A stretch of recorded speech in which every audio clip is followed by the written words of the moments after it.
A few years after Christopher Columbus had discovered the New World, a number of famous explorers, still in quest of a mythical path of gold to the Indies, landed in that part of South America, now known as the Argentine. One of these explorers, Pedro de Mendoza, probably saw in the fertile soil of its vast pampas something of the potentialities that were destined to make the Argentine one of the richest countries in the world.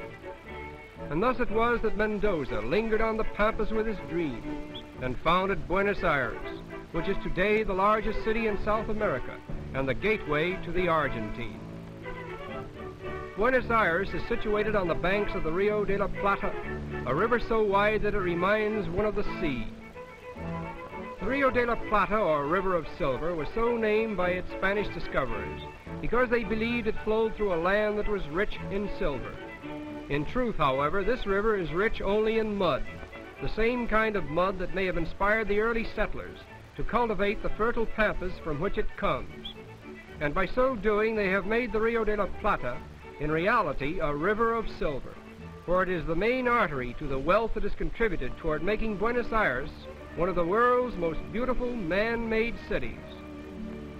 We refer to it as a man-made city because all of its beautiful parks, boulevards, buildings, and magnificent monuments owe their existence entirely to the genius of man, who received little or no support from the natural beauties of nature in making Buenos Aires a wonder city.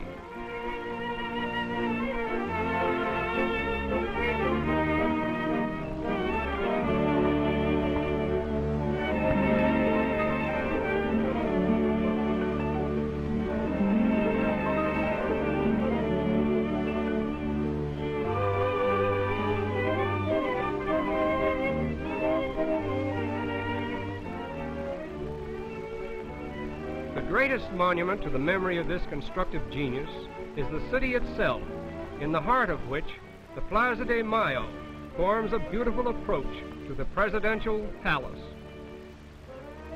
It is no exaggeration to say that the latest innovation from Paris will find the most immediate response in the smart shops of the Calle Florida, old and narrow, but still the chief shopping street of the city.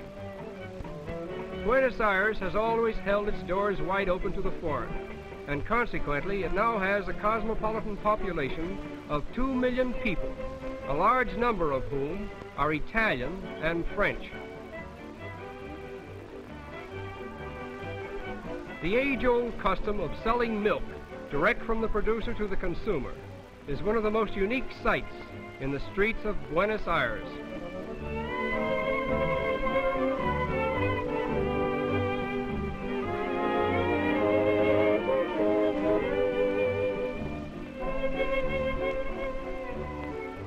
The first appearance of cattle in the Argentine is credited to 7 cows and a bull brought from Brazil in the 16th century.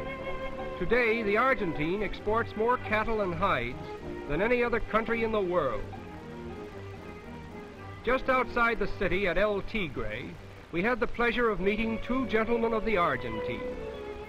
The El Tigre River is a source of healthful diversion for the people of Buenos Aires, enhanced, as it were, by the ever-present spirit of gaiety and song.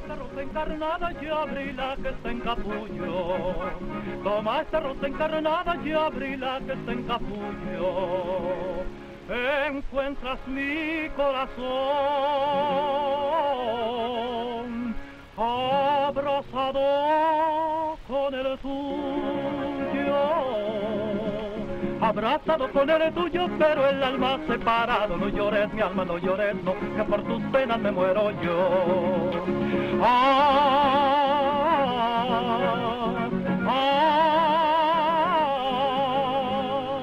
Eres bonita y preciosa, eres capullo de rosa cortado al amanecer. Eres bonita y preciosa, eres capullo de rosa cortado al amanecer. The Argentines are a pleasure-loving people, and nothing holds a more important place in their field of sport than horse racing. The racetrack at Palermo is one of the proudest possessions of the Jockey Club, which is said to be the richest in the world. Aside from the internationally famous horse races which it sponsors, this institution is the hub around which revolves practically all the social life of the Argentine. Races take place here daily, and in the height of the season, the purses are so large that tremendous fortunes are won and lost during a single race. In Buenos Aires, it is a violation of the law for a man to appear in public without a coat, even though the heat may be unbearable. Consequently, some of the men wear pajama coats, thereby avoiding a serious breach of etiquette, as well as a possible fine of 5 pesos. Much of the romance of old Spain still remains reincarnate in the lovely women of the Argentine. It is seldom that an Argentine woman is troubled about the rights of her sex or any of the more virile notions that have stirred modern womanhood, for she seems to be content to live behind a veil of romance and to accept as her due the admiration so lavishly bestowed upon her. We doubt that in all of Buenos Aires there is a child who does not know Benito and his pigeons.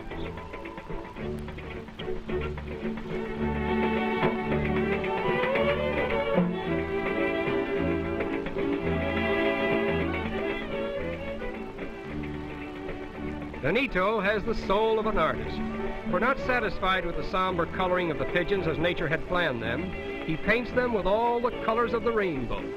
Rose and blue or orange and green mingle with the dull gray or white of their own soft feathers. And one can see that Benito is very fond of his pigeons. All that he has is theirs. He feeds them and houses them, and with the bright colors he gives them, they bring a joy to all the little children who see them. Benito is more than an artist. Far away from the city itself, the picturesque dancers of the ranchero remind us of the life that was in full sway when the gaucho was the hero of the pampas, a colorful life that is still the common heritage of romantic Argentina.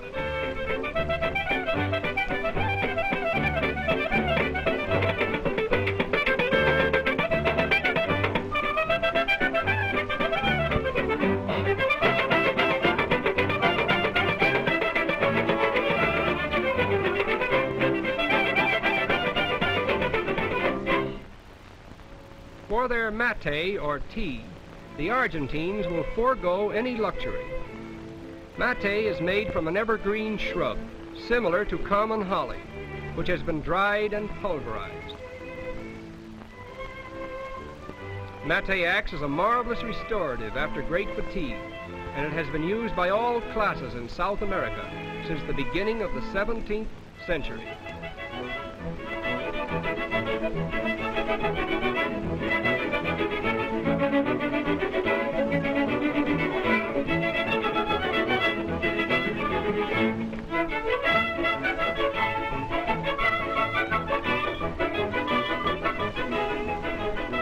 Verily, the spirit of romance, which is fast disappearing from a world overburdened with stern realities, still remains in the hearts of the Argentine people. And it is with this thought that we reluctantly say, farewell to romantic Argentina.